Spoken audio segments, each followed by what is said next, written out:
15th day, middle wind month, 1 CE, you broke your promise. I'm so sorry. Mitra ran up to Winter Moon and rubbed her cheek against her arm. Winter Moon turned her head away. Something came up that we had to attend to, Mitra said. We can make up for it today, right? Right? The Sharon continued rubbing herself against Winter Moon, chuffing and making other cute noises. Suddenly, Mitra peered at Soraka. Jealous? Huh? No. He was somewhere between too tired to care and too preoccupied with the information discussed at the clan council meeting. Dozens of Ronos from all around Rolengork had been in attendance, and their discourse had stretched into the small hours of the morning. In the end, they had unanimously agreed to commit to the swift destruction of the undead threat.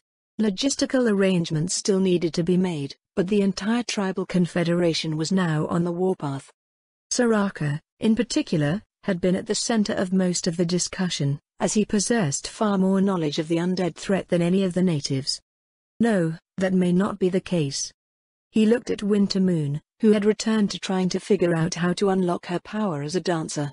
As a well-traveled bard from the region, there was a chance that she knew more about what they faced than anyone else. Winter Moon, he said, if you don't mind, I'd like to ask you a few questions about the region. The novice dancer went through a few motions before replying. I thought I spent the entire ride here sharing the lore of the region. You did, Soraka nodded, and we're very appreciative of that. Something's recently come up that begs more specific knowledge you may possess. About what? The Katsa Plains. Winter Moon made a series of sweeping motions with her forepaws, stepping back lightly as she did. How large is the Katsa Plains, roughly? He asked. How long has it been there for? Roughly 25,000 square kilometers, Winter Moon answered. Occupying the lower reaches of the Katsa River basin. As for how long it's been there, as long as anyone can remember, according to the local law. As long as anyone can remember doesn't happen to coincide with the appearance of the demon gods, does it? Sadly, yes. Rolengork is far from the only place that was devastated by their advent. I suppose you could say that the demon gods are a unifying piece of history for this entire region, and few know of what went on before. No one knows how long the Katsa Plains has been a negative energy wasteland for, only that it's been there for at least that long. On that note, I have a question for you.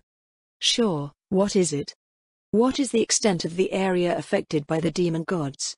Winter Moon asked. How far must I travel before the fog that shrouds history dissipates and the depth and richness of the world stretch out beyond every distant horizon? The weight of Winter Moon's melancholy was tangible even to him. How frustrating must it have been for such a talented bard to dwell in a place like this? The first mention of the demon gods that we encountered was after we entered Rolengork, Mitra told her. We didn't go around asking about them in the Great Loot, though. Our journey took us up the Cerulean Way, so we spent most of our time at sea. I see. Well, in that case, maybe it's not as far as I feared. Tell me, are there other parts of the world like this? Where calamities plunge the lands into darkness and ignorance?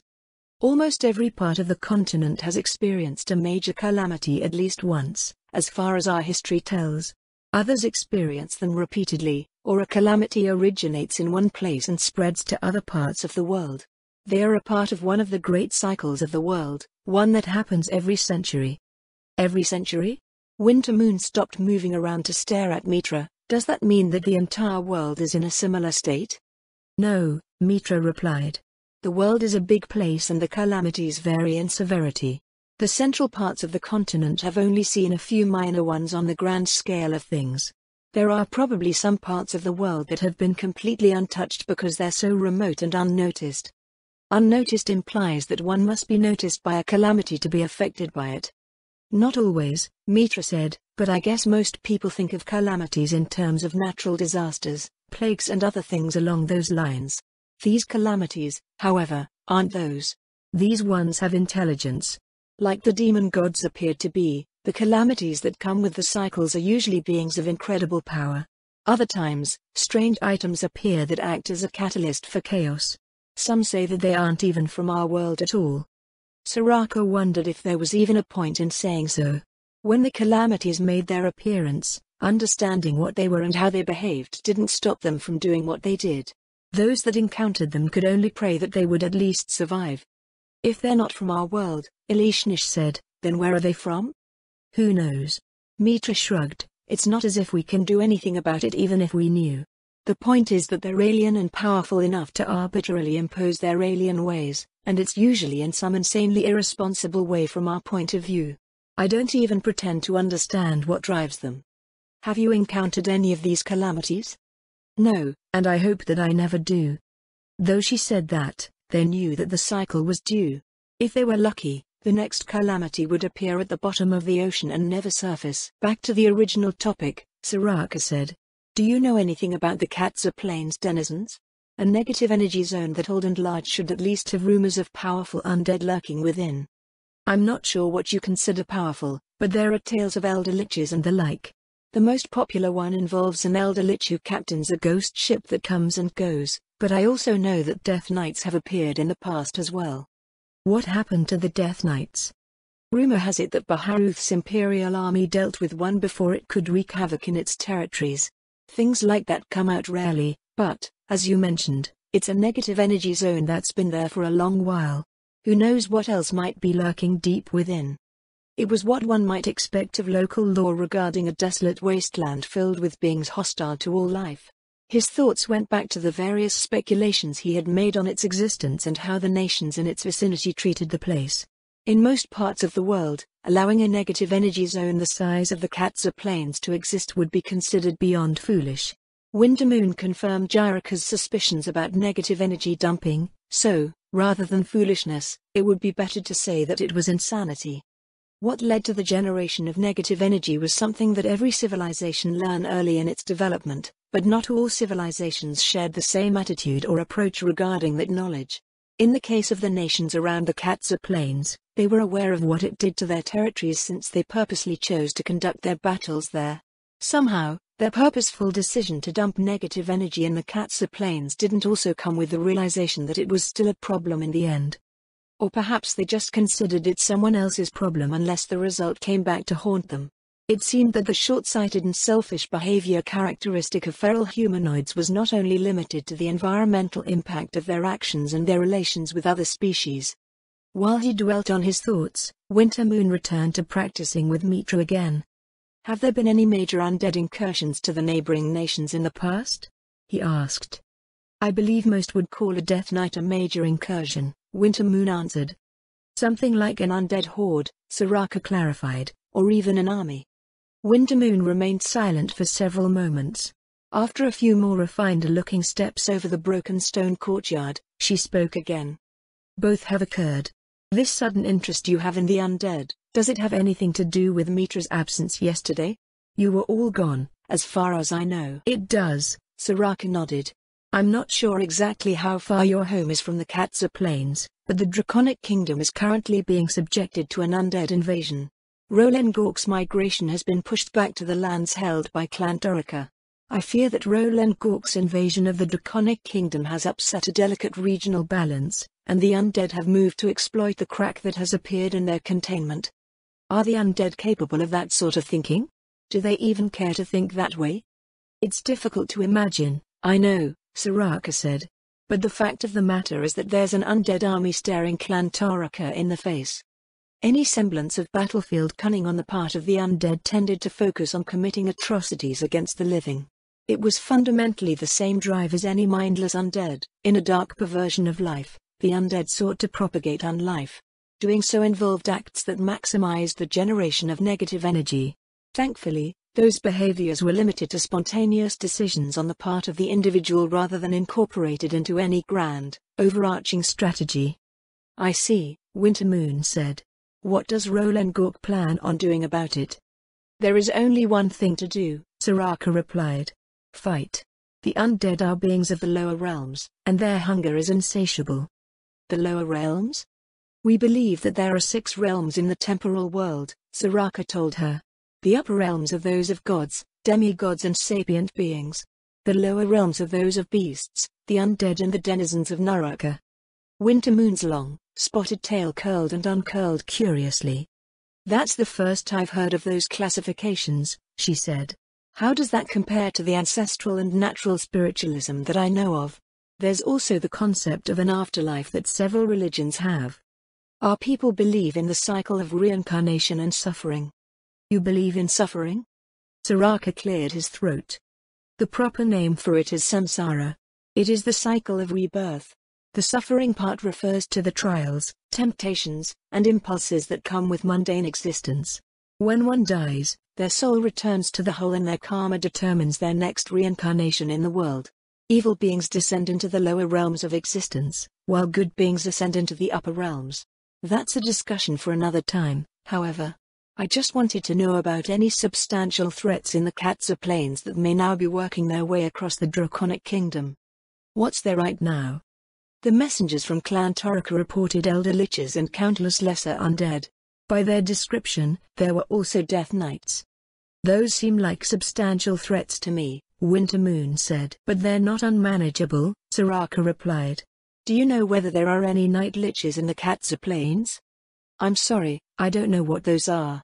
Soraka released a quiet sigh, rubbing his jaw as Winter Moon returned to her dance practice. Knowledge of Night Liches was rare. Expecting anyone to know about them was unreasonable. Karavaki also noted that the Kronos were generally as aloof as their reclusive nature suggested, and it appeared to apply even to a bard like Winter Moon. She was talkative enough when it suited her interests, but everything was still part of a measured exchange. It was a bit annoying, but he couldn't exactly fault them for their approach. They had survived for as long as they had for a reason, after all. There were many who said too much or said the wrong thing, resulting in all manner of woes not only for themselves, but countless others. Seemingly at a dead end to his line of questioning, he tried a different approach. How do the countries around the Katsa Plains combat the undead? That would depend on the country, Winter Moon replied. The Slain Theocracy, Draconic Kingdom and Baharuth Empire all have standing armies, but, as far as I know, only the Slain Theocracy relies wholly on their military for undead suppression. He furrowed his brow at her response. If not their armies, then what else would they deploy? Mercenaries. Of a sort. They're called adventurers. You don't have them where you come from? I'm not familiar with the term. It's adventurer as in adventure. You know, like the tales where characters go out and accomplish great feats, earn riches, discover new knowledge and see distant lands. Huh? Mitra tilted her head in confusion, but they're mercenaries, right? The work that they do is far from the meaning, yes. Anyway, they're a sort of bounty hunter organization with guild branches in every major urban center. Their members take bounties offered by local authorities and private interests alike, and they're willing to perform a wide range of tasks. They're most well known for exterminating monsters, magical beasts and tribes of demi-humans. It sounded like any other bounty hunter to him. The way Winter Moon phrased it, however, was extremely suspect. So these adventurers have a guild as a regulatory body, Soraka said. How does this guild decide which bounties are legitimate? From what I can tell, Winter Moon replied, they mostly accommodate the rules of the cities that they are based in. Jiraka snorted. I can already see where this is going. Soraka saw it too, and he didn't like it one bit. So if an adventurer guild is based in a city in the Baharuth Empire, Soraka said, they'll only take bounties from the local humans? I can't say for sure, Winter Moon said, but I haven't heard of any goblins or ogres walking into an imperial city to post a commission. On that note, the Adventurer Guild has an interesting custom, they don't involve themselves in affairs between countries. Let me guess, Jiraka crossed his arms, since they cater to humans, they only recognize certain countries, just like the merchant maps of the region. That appears to be the case, yes. Adventurers in Riestais and the Empire won't bat an eyelash at wiping out any number of magical beasts, heteromorphs or demi-human tribes. They're free game, so to speak. Meaning that the prejudices of the host nation were effectively institutionalized. The sovereignty of political entities was dependent on the views of wherever each adventurer guild branch was based, turning them into nothing more than a rebranded military contracting firm. Countries could keep their hands clean by hiring adventurers to commit atrocities against their unrecognized neighbors, or use them as auxiliaries to support expansionist policies. Is officially recognizing this adventurer guild wise? Davy asked. Moral and political concerns aside, it's an organization that fundamentally competes with the country's military for resources and talent. As with anything else, competitive pressures will always favor those that supply what everyone needs. In this case, it's military strength. Giving powerful individuals a market where they may be legally contracted means that they can and will squeeze a country and its people for everything that they're worth. As far as I know, Wintermoon said, that appears to be the case. The countries in the region struggle to secure individuals of rare strength because they can't offer anything better than what those individuals can obtain by being adventurers, workers, an unregulated type of adventurer, or anything else. It was a trap that wise leadership would do everything to avoid. Someone with the strength of an army could do what an army did with the logistical requirements of an individual. With the adventurer system, one could pay a fraction of the cost of training, equipping, maintaining and fielding an equally powerful army to hire an adventurer, and it would still be more money than most people could even dream of. While this seemed like a win-win situation on the surface, the independence of adventurers led to national security issues. That they had formed a guild made it even worse, as it turned individual interests into a collective interest to preserve those individual interests. Still, if any country in the region managed to abolish the Adventurer Guild and instead developed its strong and talented individuals as national assets, they would invariably crush any country that did not.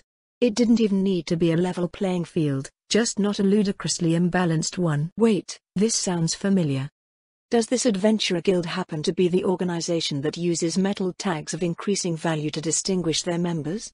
Yes, that's right, Wintermoon replied. Each Adventurer Guild branch has its nuances, but they broadly share the same system and practices. I'm surprised that they didn't attack you while you were investigating this, being a demi-human and all. Well, it's not illegal to be a demi-human in the Empire, Wintermoon said. It's just that their laws are applied in an arbitrary and inequitable manner. I happened to be traveling with a merchant caravan, so I was recognized as a traveler. A goblin minding their own business on the Azalesian frontier would be unapologetically ridden down by an imperial knight. Also, the more attractive you are to a human, the less likely you are to be killed by them, and that sort of thinking generally influences all of their judgments. Soraka helplessly shook his head. The fringes of the known world were commonly known for their barbarism, but the extent of their savagery never ceased to shock and appall him. So in regards to the undead, he forced down his disgust. These bounty hunters act as supplementary forces for local authorities who seek to keep the denizens of the Katza Plains at bay? That's right, Wintermoon replied. From what I could learn from the locals, the Empire commissioned them for threats that would be costly for the Imperial Army to deal with, while the Kingdom of Riestais used adventurers exclusively. They practiced a form of raiding where periodic incursions into the Katza Plains kept a buffer area clear of the undead. What they did was a highly simplified version of the methods enacted by the Crusader states bordering the frozen dreadlands of the south. The Empire and Riestais would keep advanced undead ecologies from forming along their immediate borders by doing so, but it wouldn't address the problems brewing deeper within the Katza Plains. Full-scale expeditions deep into the wasteland were required to purge the undead before they became a problem. He could understand why they might be restricted to that, as it would be prohibitively expensive even if a country didn't use adventurers. Suppressing a vast, economically unproductive region would be a constant drain on a country's resources, and if every country around it didn't commit to doing its part, the others would shoulder the cost and fall behind in other arenas. There was one country, however, that it shouldn't have been a problem for. What about the slain theocracy? Soraka asked. I know that information about them might be hard to get considering the nature of their nation, but, if my suspicions are correct, they should have few issues keeping the Katza Plains clear. What suspicions are those? That they possess divine bloodlines, lineages that trace back to beings of supreme power who lived in the past. Some inherit that power, and even a fraction results in an extraordinarily strong individual. With such individuals, dealing with the undead in the Katza Plains should be a trivial matter. The slain theocracy is known for being much stronger and more advanced than the other countries in the region, Wintermoon said, but, as far as I know, they practice the same form of suppression as the other countries bordering the Katza Plains. Soraka tried to think of why they wouldn't remove the source of an ever-present threat, but he could only think of them using it as some sort of risky training ground. It made a sort of sense as live combat was more effective at cultivating strength and drills, sparring or even war games, but the undead that would commonly be found on the fringes of the wasteland wouldn't be challenging foes for any but the greenest of recruits. Furthermore, the fighting in turn produced negative energy, which only served to exacerbate the problem. In that case, He moved on. They must have developed some specialized means of dealing with the undead. Some form of holy warrior or anti-undead priest, perhaps?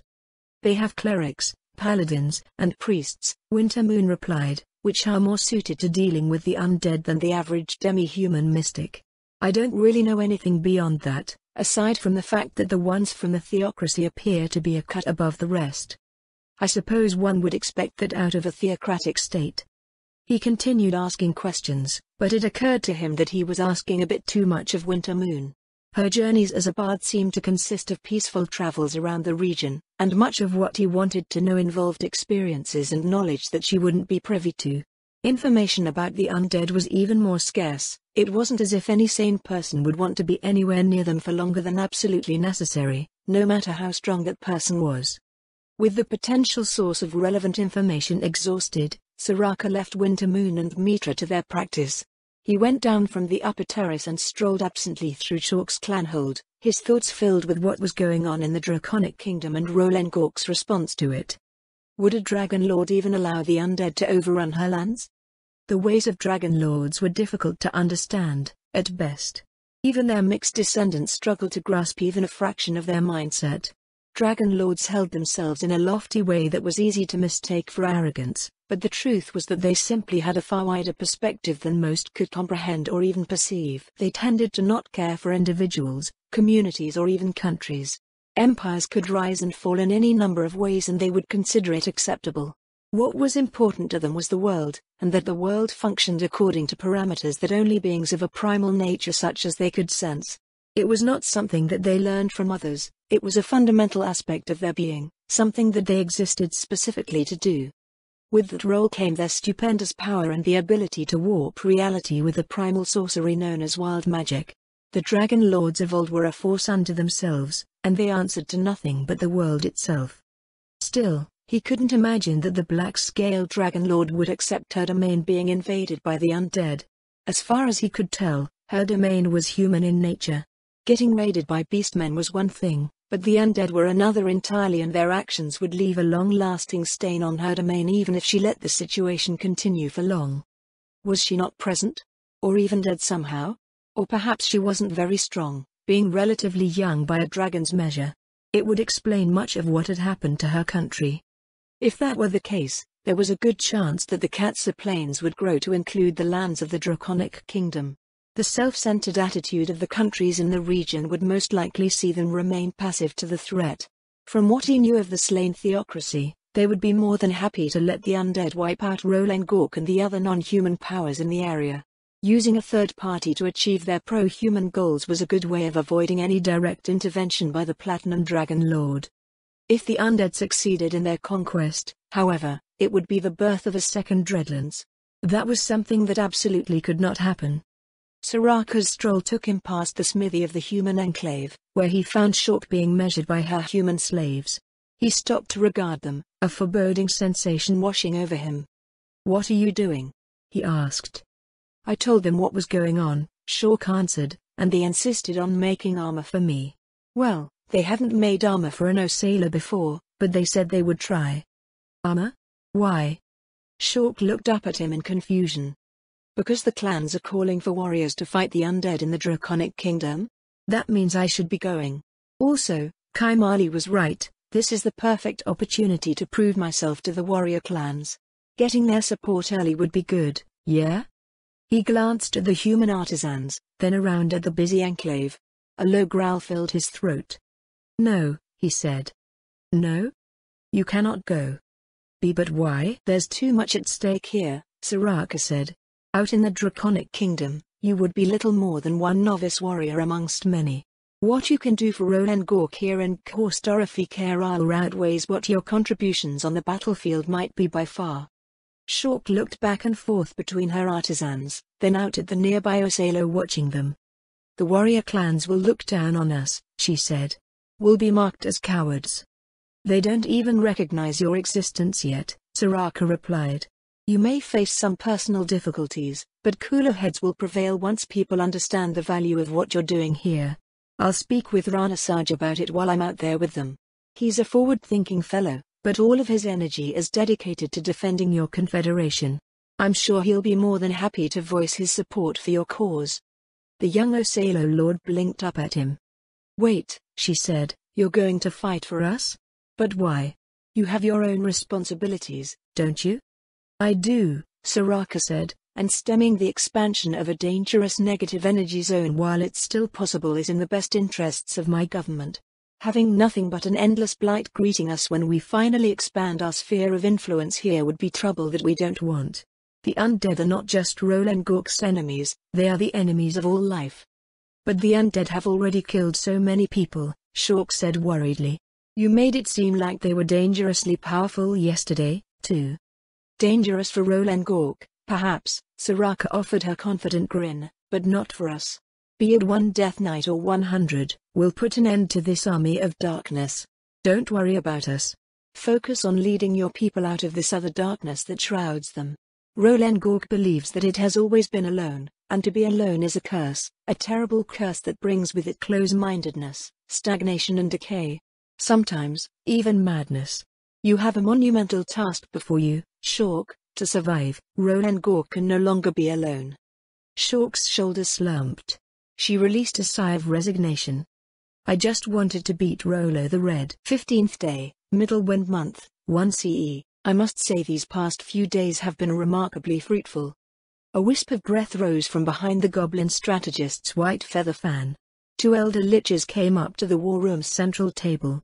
One rolled up the map spread out upon it, which was of the Forced River's upper reaches, while the other unfurled a map centered on its confluence with the Oraculon. I agree, one of Cocytus' insectoid lieutenants inclined his mantis-like head. The elder liches of the Southeast Army Group are becoming well practiced in the use of their dominated forces. I recommend that we rotate elder liches from the other army groups to participate in the theater. If only we had unlimited time to do so, the goblin strategist said.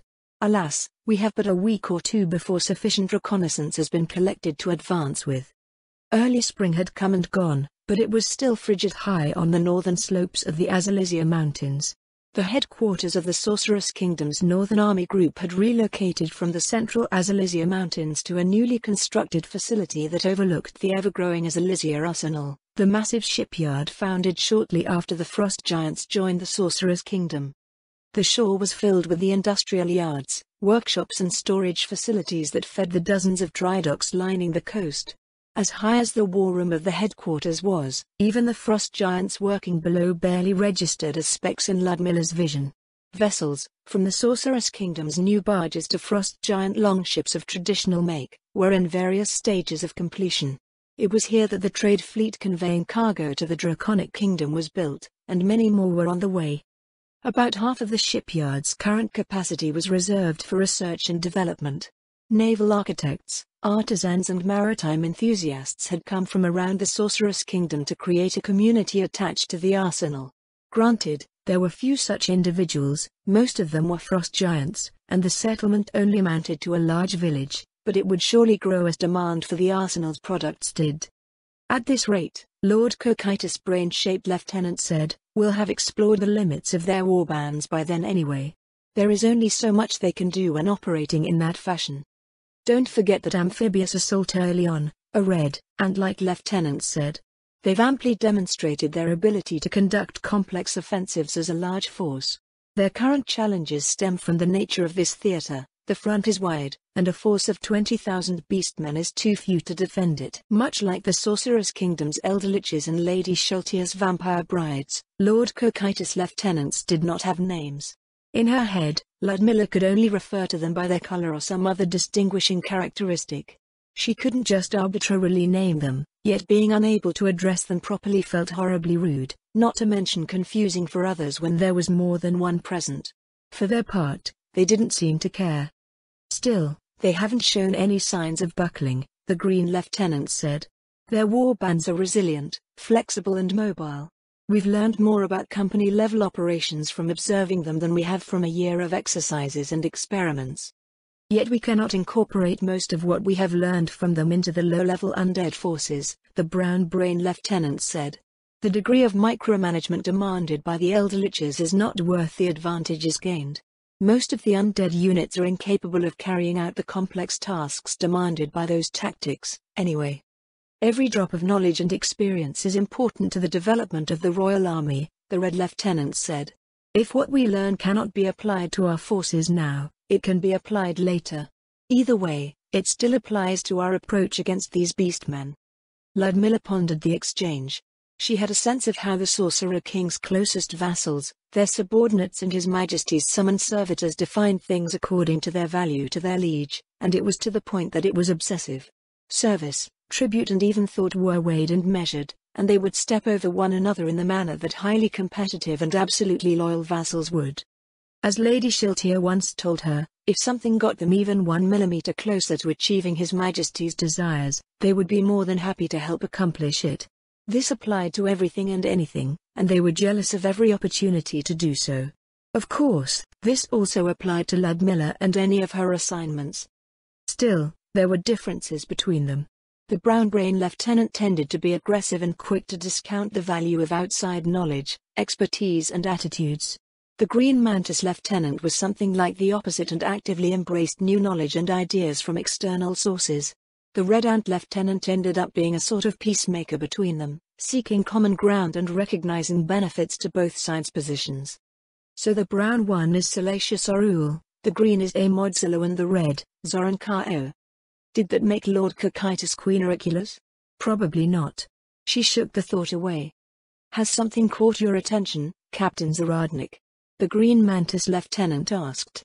I was just considering the dynamics of the Draconic Kingdom's royal court, Your Excellency, Ludmilla answered. The political angle, Gem. The goblin general rested his fan against his arm. I can't say we've been exposed to much of it. Countess Corlin's reports contain many details that seem frivolous to a military mind. Our time frames are simply too disparate, Ludmilla said.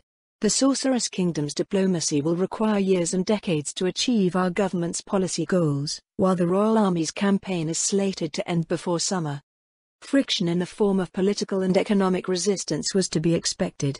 They were two countries with no shared history whatsoever, and the similarities between them were sparse. While the Sorceress Kingdom was eager to expand its influence, achieving its aims in such a short time wasn't in any way realistic. Even the Duchy of Iranful was projected to take somewhere around half a decade to stabilize fully, and complete integration was beyond any predictable horizon. The Prime Minister, displeased, Lord Cocytus said from his dais. Ingrates, she claims. A difference in expectations, Your Excellency, Ludmilla replied. It's true that we are in the process of liberating their country, but what we seek are friends and allies, not servants or slaves. The Baharuth Empire has proven that a client state in a position of absolute submission, no matter how benevolent the suzerain is not conducive to fostering the relations that His Majesty seeks for his dominion. In the Draconic Kingdom, we have the opportunity to join hands with a sovereign state in such a way that it legitimizes our hegemony in the eyes of the world. It is also Countess Corlin's hope that our relationship with the Draconic Kingdom will succeed where the Empire is currently failing as a model for other countries to follow. A combination of legal helplessness, preconceptions of the undead and other evil beings, and the relatively strong, independent position that the Empire had been in when it became a client state of the Sorceress Kingdom created a situation where they believed themselves to be hostages subject to the whims of some sort of supremely evil being. Granted, there were a few who thought differently, but the vast majority of the Empire's citizens existed in a state where they had nothing to complain about, yet still believed they were a hair's breadth from calamity. As a result, efforts at improving economic, cultural and voluntary political cooperation were moving at the pace of a particularly sluggish brown sewer slime.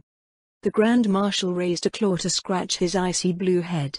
A burst of frigid breath swept over his dais as he released a sigh. Politics.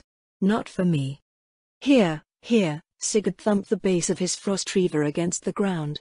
Leave that mess to the politicians. We are here to wage war. They turned their attention back to the map.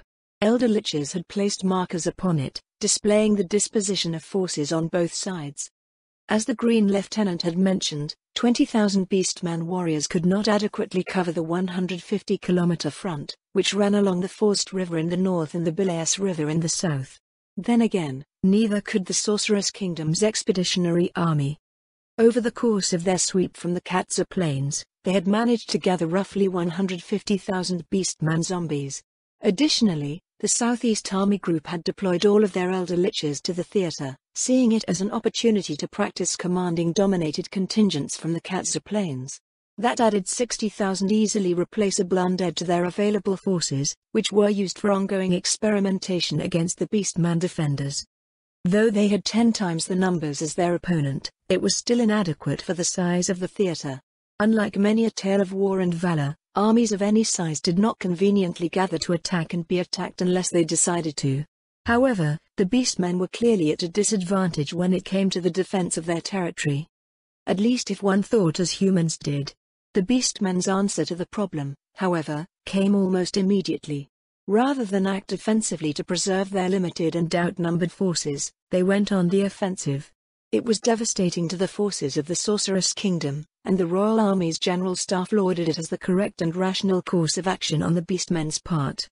Ludmilla wasn't sure if the Beastmen had gained the relevant information to make that decision from the fleeing migrants or if they discerned the appropriate response within days of finding out the undead were coming their way. What she did know, however, was that they knew what they were doing. The undead horde tactics that proved so potent against the migrants were ineffective against the warrior clans. They struck swiftly and decisively, exploiting the weaknesses of the dominated forces. If the Royal Army deployed its assets to present multiple threats across the front, the undead detachments were rapidly picked off. If they consolidated their forces for a mass assault, force was met with force, and the high offensive power of the enemy warbands allowed them to tear through the undead with relative ease. Responding to any Beastman strike was pointless, as they made a point of never lingering long enough for a counterattack, and ambushes were detected well in advance. Without using Elder Liches or Death Series servitors, they were completely outclassed, and Ludmilla gained a fresh appreciation for the challenges that the Draconic Kingdom faced.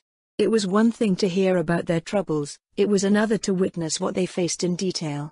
The Imperial Army would likely be shattered just as quickly, their formations and methodical tactics rendered utterly useless against the asymmetrical warfare of the warrior clans. Rather than be incensed over the fact that they had effectively hit a wall, the Royal Army's General Staff delighted in the opportunity to try all sorts of things. As the Goblin General had mentioned, it was a remarkably fruitful experience, but she wondered how the Beastmen would feel if they found out that they hadn't inflicted any lasting damage to the Royal Army and were being treated as experimental subjects. Our next regiment of dominated forces has nearly arrived at the front, the Brown Lieutenant said. Since we're focusing on the River Garden area again, we should answer their amphibious assault from back then with one of our own. Shouldn't we leave that as a surprise for later? The Red Lieutenant leaned forward to look down at the map. Once we present the possibility that the undead may use the riverbed as an unchallenged corridor, their entire posture will change. The increased security further east may interfere with our intelligence operations. That's true. In that case, how about we put more pressure on the front to speed things along? You mean with the Death Series servitors? The Brown Lieutenant bobbed his body. Indeed. Our opponents have managed to handle what we've sent against them thus far, but we've only been skirmishing over the past week or so. Presenting a tangible threat to an important target should produce some interesting results. Ludmilla sent a sharp look at Cocytus Lieutenant. Are you proposing a full-scale assault on River Garden, Your Excellency? As much as is required to capture the city intact and secure its remaining inhabitants, the Brown Lieutenant replied. Is this not well within your capabilities, Captain? The cities we've liberated thus far have been defended by a disorganized and unprofessional force, Ludmilla said. River Garden is not the same. We have no idea how the warrior clans will react, and a direct assault is not how we've been freeing towns and cities up until this point. Facing the unknown is a part of war, Captain Zaradnik, Gunnar said from beside Sigurd. Having such thorough intelligence is certainly a boon, yet it is a luxury all the same. There will inevitably come a time when one must take risks, but I'm sure you already understand this. I do, Captain Gunnar, Ludmilla replied, but I don't believe we must take this particular risk in our current situation. The General Staff has treated this entire campaign as a large-scale experiment thus far, and I've done my best to see that our operations satisfy our nation's policy goals while maximizing what we can glean from the battlefield. I appreciate the fact that the gentlemen here are eager to move forward, but, at this juncture, we risk significant ramifications in pursuit of an interesting result. The officers around the war room exchanged looks between themselves. As strange as it seemed, She was the most politically sensitive individual in her present company. She was used to it being the opposite, but now she constantly had to be mindful of how the General Staff's actions would affect their diplomatic efforts. The Draconic Kingdom has already lost the city, the Brown Lieutenant said. They can hardly complain if we take it back for them, no matter the result. If only it were so simple, Ludmilla shook her head.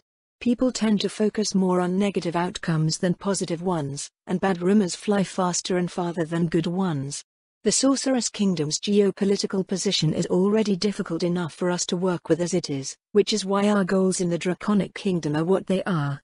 Furthermore, any major mishaps will be a stain against the reputation of the Sorceress Kingdom and a mark against the honor of His Majesty the Sorcerer King. I trust that no one here would ever desire to be the cause of it. Everyone seemed to deflate at her words. Ludmilla's lips drew into a thin line. She didn't mean to press her case so strongly, but some things were simply unacceptable. Even so, Lord Cocytus said. Advance, you must. If not now, a week. If nothing changes, what then? Then I will consult with Queen Auriculus, Your Excellency, Ludmilla replied. Acting unilaterally in this operation will only serve to distance us from the allies we are trying to court. As the Queen of the Draconic Kingdom, the final call is hers to make. And if she turns the blame for any major mishaps on us anyway. Sigurd crossed his arms. Then we will know the quality of her character, Ludmilla said. And unlike her, we do not have to take any slight lying down. The remainder of the meeting was spent tossing around ideas for the eventual assault on Rivergarden. Most of the strategic planning went not to the city itself, but to the rest of the front. Taking the city and leaving it as a salient in the Beastmen lines was a sure way to have them discover that the humans within it remained unharmed, thus dispelling the illusion of the undead horde. 6 hours later, Ludmilla stretched as she made her way to the headquarters designated teleportation zone, where Lady Entima awaited her. The royal maid had been present at the entire meeting, barely moving and voicing no complaint over having to attend the proceedings. Thank you for your hard work, Lady Entima said cheerfully as she raised a sleeve to wave at her. Thank you for your hard work, Lady Entima, Ludmilla smiled in response. How did the transportation of all the corpses go? They were we moved everything without any problems. Are you going straight back to the Draconic Kingdom? Ludmilla pondered the question. All of her administrative work was relayed to the delegation's suite in Oraculon. She was curious about the progress being made in her domain, but that could wait.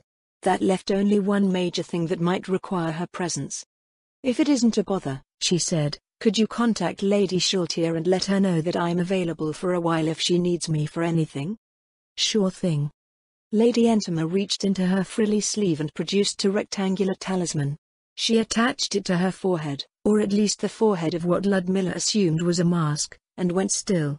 A few moments later, the portal of a gate spell opened in front of them. Lady Shultier will see you now, the royal maid said. Thank you, Lady Entima, Ludmilla lowered her head. Have a pleasant evening. Ludmilla stepped through the portal, setting foot atop the palace in Castle Corlin.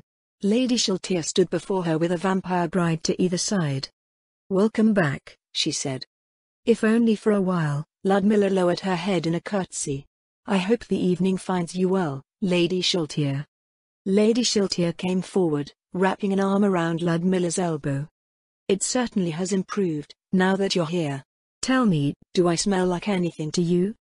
Unless she was wearing perfume, Lady Shultier didn't smell like much of anything in public. Ludmilla leaned forward slightly to test the scents coming from her liege. A green odor rose from the vampire's platinum hair. Have you been out in the woods, my lady? More like I've been stuck in the woods, Lady Shultier pouted. That albedo really works people to the bone. She's gone all out with her restructuring of the Abelian Hills. Restructuring, she ordered me to build a transportation link to the Holy Kingdom through the upper reaches, but may I ask what else is going on out there? Oh, there's plenty going on. That gorilla wants everything. Transportation infrastructure, dozens of administrative hubs, re-education facilities, the list goes on. People always remark about how much labor the undead servitors can provide, but with albedo and her ambitions, there's never enough. Speaking of which, I need to speak to Florine whenever you girls are done with your thing in the Draconic Kingdom. She needs to do some boobing out there. Ludmilla frowned. Boobing? That's what Leanne calls it. It sounds absolutely wondrous, so I decided to adopt the term. I don't think we can use boobing in our official vernacular, my lady. And why ever not? I believe Her Excellency the Prime Minister is best equipped to inform you as to why. Lady Shiltier's face cycled through several expressions of introspection and confusion before she straightened and raised a hand to her ear. Yes, what is it? I suppose, 1 minute. Her liege lowered her hand and released Ludmilla's arm. Her black ballroom gown swept back and forth over the grounds of the rooftop garden, which was still in the process of being carefully landscaped into a tropical jungle pool by Lord Mayor, as she milled about before stopping at a bare patch. The portal of a gate spell opened up and 2 Sogina flew out to land in the dirt. A disembodied head appeared a split second later, leaving a bloody trail as it rolled off toward the edge of the rooftop. A vampire bride went chasing after it. What happened? Ludmilla asked. Tyra needed some evidence disposed of, Lady Shiltier answered as she examined the corpses. Are they all this big? That's about average for tiger beastmen, my lady. Lady Shiltier leaned forward, her crimson eyes gleaming. Partway through, she turned her gaze in Ludmilla's direction. What? Nothing. It doesn't look like nothing to me. You want to try some, don't you? Maybe. Ludmilla smiled and rolled her eyes, turning away to enter Lady Shiltier's court. A vampire's sensibilities were complicated. Lady Shiltier was utterly unapologetic over the fact that she was an evil monster, yet her sense of decorum demanded that she act appropriately according to her setting and present company. Upon entering the hall, Ludmilla found that it was in the same state as they had left it. Gossamer silks hung from the ceiling, turned a pale pink from the chamber's soft, colored lighting.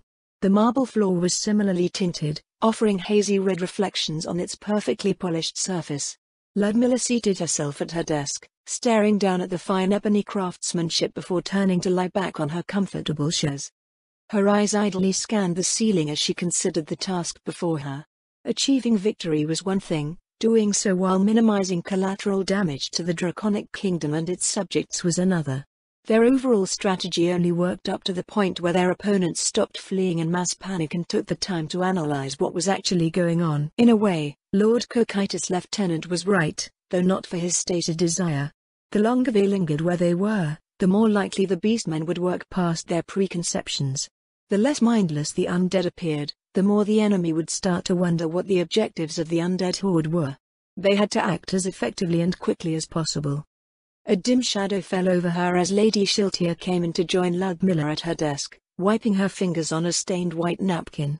"Where are your attendants, Mistress Shiltier?" Ludmilla asked. "Delivering those corpses," Lady Shiltier answered with a salacious smile.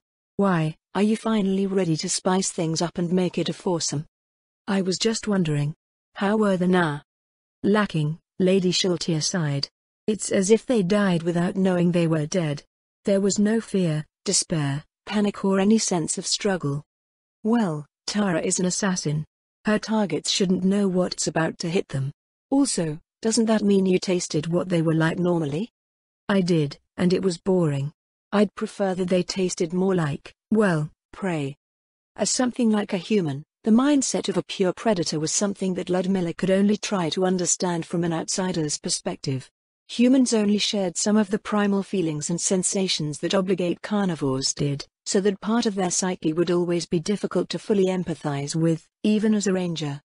Lady Shiltier joined her on the chaise, straddling her hips. She lay her head on Ludmilla's breast and her hands started to roam, but Ludmilla's mind was filled with her own troubles. "Maybe I was the wrong choice for this assignment," she sighed. "Well, that came out of nowhere." Lady Shiltier's hand stopped. "Did something bad happen?" "I hope not, for your sake."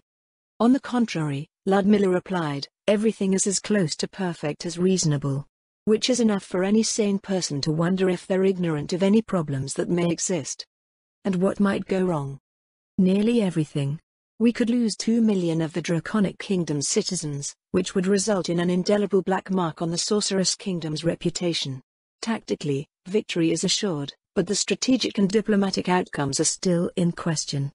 While others might console her by saying that people were bound to forget what happened in time, she knew that Lady Shiltier would do no such thing. She held herself personally accountable for all of her actions, even if everyone else forgot, she would not. It was an admirable trait to have for one with an eternal lifespan, as it would be far easier for most to simply shrug and allow time to bury the past. As far as I understand it, Lady Shultier said, your current strategy should work just fine. About that, I have another concern. What's that? Ludmilla shifted on the chaise, and Lady Shiltier got off of her.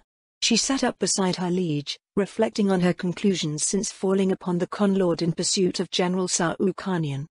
I've gotten stronger. Lady Shiltier snorted. That hardly seems a concern. I can only wish I could level so easily. The problem is that I've barely done anything, Ludmilla said. My role thus far in the campaign has primarily revolved around political and operational oversight. Nearly all of the strategizing and coordination of our forces in the theater has been the work of the General Staff and the Elderlich Sergeants. The few fights I participated in were trivial. You're still the ranking officer on the field. The Royal Army has racked up quite the kill count. Ludmilla shook her head. The Adventurer Guild has been experimenting to find the most efficient ways to strengthen its members, she said. Rates of progression are directly related to the challenge of a task. The Royal Army could kill 1,000,000 beastmen, but if the commander's task is trivial, they wouldn't gain a thing. No wonder you're pushing your subjects to do their utmost. Doing one's utmost was always a part of our faith, Ludmilla said. The findings only strengthen my conviction and help determine the best ways to go about it for each vocation. As for my getting stronger, I believe I haven't gained any job class levels. What makes you say that? Both you and Lord Mayor said that the average heteromorph racial class level has triple the attribute gain of the nearest equivalent job class level. It's unreasonable to think that I've gotten multiple job class levels from doing so little, but a single racial class level is well within the realm of possibility. I gained a surprising amount of power unexpectedly, whereas I should have noted small, incremental gains with multiple job class levels. I see. So you just grew? Like a dragon?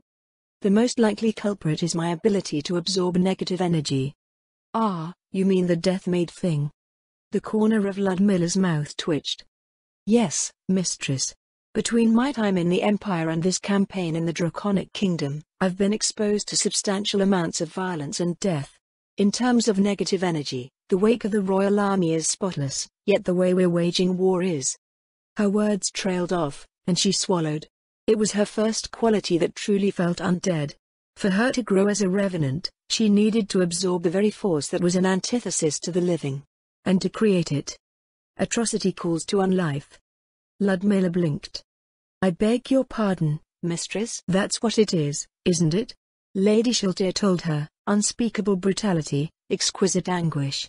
Despair, decay and death. All of it leads to the generation of what is commonly referred to as negative energy. Ludmilla nodded silently. Lady Shiltier wrapped her arm around Ludmilla's waist and pressed herself against her arm. But you. Lady Shiltier's crimson gaze glowed up at her. You can take all of it in. Every single drop. You feed on it. Lord Ain's wishes for a world where all may live in harmony and prosperity under his reign, but there will be many who resist out of pride and foolishness. Ruin will be wrought upon them, and with it will come the rise of the energies that the living abhor. When that happens, you will be there on the front lines as a captain of the Royal Army, enabling us to do what must be done without marring His Majesty's perfect vision. In his supreme wisdom, Ain Sulgan has granted you eternity. With that eternity, comes duty. Isn't it wonderful? Ludmilla didn't think that a life of duty was especially out of the ordinary, but, then again, duty was a constant to her. She couldn't imagine her existence without it. An eternity of duty and service to her God was not an unattractive prospect. So I exist to regulate the generation of negative energy? Well, it feels right, doesn't it? Her liege replied, a noble woman born to a life of duty. A ranger whose duty is to maintain the balance of nature. A mistress of fear who worships the supreme ruler of death. I can think of no one more suited for the role, and it is impossible for it all to be a mere coincidence. The crimson glow of Lady Shiltier's eyes intensified as her face drew closer.